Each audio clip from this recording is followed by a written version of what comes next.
Hi, welcome to ML Movie Reviews. My name is Maceo Lewis. Today I'm going to talk about Mission Impossible Final Reckoning. I saw this movie only once at the theater in IMAX on Thursday night. I gave my general non spoiler thoughts on my TikTok and IG. Pretty much, I said the movie's fine. It's worth seeing in the theater just for like the submarine scene and the airplane scene that you see in the trailers. But I don't plan to see it again. It was just way too long for me. It clocked in at almost 3 hours, at about 2 hours and 50 minutes. I thought the dialogue was way too exposition-y, even for a Mission Impossible movie. I thought the dialogue wasn't meant to build character development. I didn't really get attached to the characters like, and I don't expect that in these type of movies anyway. But it was just mostly the characters were there to explain what was happening in the movie. So I've read a lot of reviews, and I think most critics agree like it's very exposition heavy in this type of movie. So anyway, I'm gonna go into spoilers. So if you haven't seen the movie and you don't want to be spoiled, then this is your cue to hit the pause button and then come back after you've seen the movie. But overall, I give it a weak recommend. Again, if you just want to go to the movie to see some cool action scenes, and there's like only a couple of them in this 3 hour movie, that's probably worth the price of well, either admission or A list using your A list subscription. Go ahead. But now I'm about to get into sports stuff. So the action scenes. Let me talk about what I liked. Again, the action scenes. I liked the submarine scene. It was a really intense scene. I'm talking about the scene, obviously, where Ethan Hunt, Tom Cruise character, finally goes down to that sub that has that one MacGuffin that they need to get to connect the key or whatever. So he randomly meets like some military people in the war with the guy who plays Mr. Milchick from Severance, and then he gets the scuba gear or something. He goes down to the submachine, a submarine, and it was like really intense, like how the submarine was like moving around and like how he was almost drowning. He had to go from one end to the other, and like this whole time the sub is rolling down and it's about to roll into like a trench that who knows how deep it is, right? And so the whole scene, I'm like on pins and needles because, I mean, look, I didn't think they're gonna kill Ethan Hunt in this movie, to Tom Cruise. I mean, they sort of tried to raise the stakes by killing off Luther earlier in the movie, and you see this stuff in the trailer about, oh, this is the final one, the final one. But even if they were gonna kill him, it wouldn't be at this part of the movie because we knew this was like the second act of the movie. So I wasn't like, oh, this guy's gonna die, but I still felt that intensity, like, oh wow, this is like an intense scene, and he's like the only one down there. So that scene worked well in terms of the intensity, and of course the airplane scene, how he's all high up in high altitude, and the antagonist is like doing all these flips and stuff, and he's trying to hold on. Well, first he was on a different plane, right, and he took over that plane, and then he was able to hop on the other plane. Like that whole sequence is just like awesome. So there's some other stuff I liked about the movie. I liked some of the humor. The guy who played Mr. Milchick, I don't know his name in the movie, but I call him Mr. Milchick from Severance. I thought he was funny. He had some funny lines. Palm Clementine, this one line had me rolling.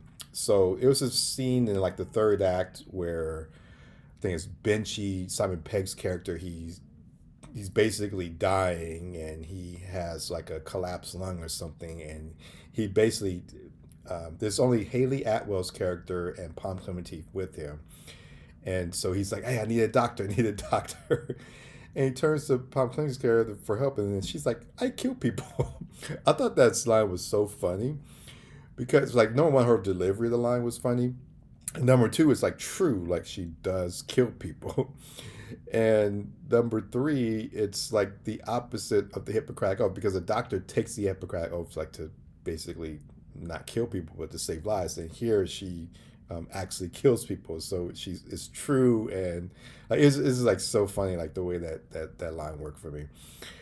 And the Russian guy, the guy who it was a scene where they went into some snow shelter place, and the Ethan's team runs into the guy from the first movie where the knife fell and the guy ended up getting fired by the CIA, or not fired, but transferred from this to this remote location, and I think like not Alaska, well maybe like Alaska somewhere, I don't know, but anyway, so that Russian guy who was there, the antagonist in that scene, I think Haley Atwell was trying to appeal to his humanity. And it's just like so many families can die, and the guy's like, I don't have a family, and he's like, I don't even have any pets, or I don't have a dog. The way that he delivered line was so funny, so I thought that scene worked for me.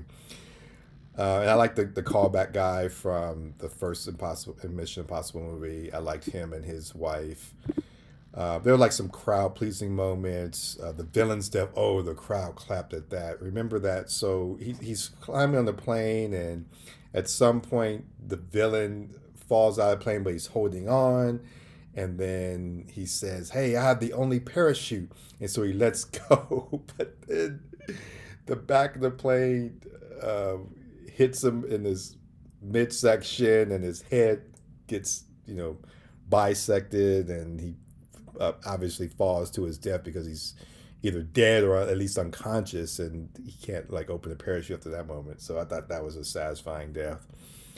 And Benji's like people clapped when they saw Benji appear at the end, the very end of the movie, which indicated that he survived, because you think he's dead after Palm Clementine punctures his lung, and then they basically say the day, and he kind of like passes out. We think at that moment he might have died, but then no, he just passed out, and we see that he survived. And as well as when the guy from the first movie, his wife, and the black guy who was working with the other guy at the beginning of the movie, they made it out, so everybody clapped at that point. I mean, that's pretty much it. But there's like a lot of dislikes in this movie. Obviously, let's start with the exposition. I mean, like I said at the beginning, it felt like there was just too much exposition. Like they were just trying to explain to the audience what was going on. It was like a really convoluted plot, and throughout the whole first act and mostly throughout the movie, like that's all the characters are doing is like just explain the plot to the audience. They might as well just be turning to the audience, breaking the fourth wall, and telling the audience instead of talking to each other, because that's basically what they were doing throughout this whole movie. So this is there to tell the audience what is happening, and not really to give a sense of what these characters are about or breathe life into them. And like I said, the plot was convoluted. There were literally like half a different MacGuffins in this movie. I mean, you had obviously the I forgot the name of the intelligence, artificial intelligence. But you have that. You have the thing that Luther made. You have the thing that they wanted to trap the entity. That's what it's called, the entity that they wanted to trap the entity in. You have the device that Tom Cruise had to get in the submarine that they needed to get. There's like so many different MacGuffins in this movie. It's just like, oh my gosh, can you just pick one and let's roll with it? The movie again was too long. I mean, there's so many scenes that could have been cut out of the movie. They could have cut out that storyline with the president, and that went nowhere. I mean, the thing where the president, she saw a picture of her son, then at the end of the movie, she sees him in the military. It's like, okay, where was this going? Like, what does this have to do with anything? That could have been cut. Nick Offerman's character and the other guy, I can't remember his name, but he was also in that Remy Malek movie that just came out, the one they said at the line about the 90-year-old nun. Those two characters could have been combined. I didn't really see the point of having both of them in the movie. They could have just combined them too. It seemed like Tom Cruise's stunts were like defying the laws of physics throughout those action scenes. I mean, first of all, he's told that he has to go underwater in like this protective scuba gear with them because of pressure. So it can get crushed underneath water under there, right? And you need oxygen to breathe and stuff. And like there's one point in the movie when he was going through the torpedo hole, and he had to rip off his suit because he couldn't carry the backpack thing in him. So he's swimming through cold water in speedos, and he still has like a mask on that he's breathing through. But I'm thinking they're like, and they mentioned the movie that it was like 500 feet below water. Like, look, I'm not like a Jacques Cousteau or what's his name, Neil deGrasse Tyson, so I'm not like an expert on science and stuff. But like, isn't like pressure like very like when you get crushed at like 500 feet of pressure, like when like levels where submarines are that low. Like I was just thinking at the whole movie, like, dang, wouldn't this guy like just die like just by being that low below water? Well, anyway, but even if you don't die at that level, like you can't like ascend like right away. Like, don't you need to go through some decompression, right? And so like he's like ascending like so fast from like 500 feet below to the surface, and he doesn't go to the surface right away because he like kind of is drowning, and he's like in the cold water, and somehow Haley Atwell's character finds him and starts giving him CPR, and he's basically passed out for who knows how long, and then like within a matter of like hours he's traveling high altitude. He's on a plane like 5 miles above the earth, like so. I'm thinking like, okay, then aren't we taught that like when you go deep sea diving, you can't like fly like when like a 12 to 48 hour period? And given like the time constraints of this movie, like I'm not talking about the making of the movie, I'm talking about within the plot itself. Like there's a time clock. It's like really like within that short period of time, you can go from deep sea diving to being that high in the air. I don't know. I just thought that was way too. That wasn't like Mission Impossible. That was just mission. Let's defy the laws of physics. That's what's going on here.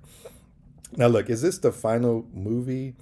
Well, it seems so. I mean, they kind of left it open, obviously, with Ethan's character surviving. But I mean, there's like so many callbacks in this movie, so many tie-ins to other movies. It just felt like this was the last one. And Tom Cruise is getting up there in age. He's like what, 62, 63 now. And I mean, I saw his age, finally, it became apparent his age when that scene when he first meets up with Luther and Simon Pegg's character. I'm sitting there like, yeah, he's up there. I don't know how long he can go making these action moves and doing his own stunts like that. And plus, obviously, it's going to depend on how much this movie makes. My understanding is that the budget of the movie was $400 million. I'm looking at this week's box office. The domestic was somewhere around 77, and it looks like worldwide the gross was about 200 million. So it's like half of what the reported budget is, and just because even if it happens to make the budget, it still has to account for the marketing as well. So I don't know if this film is going to have enough legs to even offset its budget, let alone the marketing budget. So I doubt that there's going to be a financial incentive to make another one. Now, where does this one rank? Well, I didn't watch. I mean, I've watched all the previous Mission Impossible movies, but I didn't watch them recently before watching this movie. That's the most recent one. Obviously, was Dead Reckoning. It was called Dead Reckoning Part One when I watched it. Now it's called Dead Reckoning, and so that's within recent memory. But all the other ones are kind of far in the past. So I'm kind of working off of a vague memory of like my rank right now. So that my ranking could change if I watch these movies later on in life and decide to re-rank them. But for now, I'll say my highest ranking would be Fallout, the one with Henry Cavill. Then Dead Reckoning, well, Part One, but now known as Dead Reckoning. Then Rogue Nation. Then Ghost Protocol. Then the first Mission Impossible movie, then the third one, then this one, Final Reckoning, and I put at the very bottom Mission Impossible 2. I did not like that one at all. So yeah, I have that as second to last out of the Mission Impossible series. So anyway, that's my thoughts on Mission Impossible Final Reckoning. Go ahead and hit the subscribe button so you can see more of my reviews and get notices of when I post my next review. Again, it's free. You don't have to pay anything. It just gives you notices of when my next review drops. So anyway, that's my thoughts on Mission Impossible Dead Reckoning or Final Reckoning. And I'll see you until next time.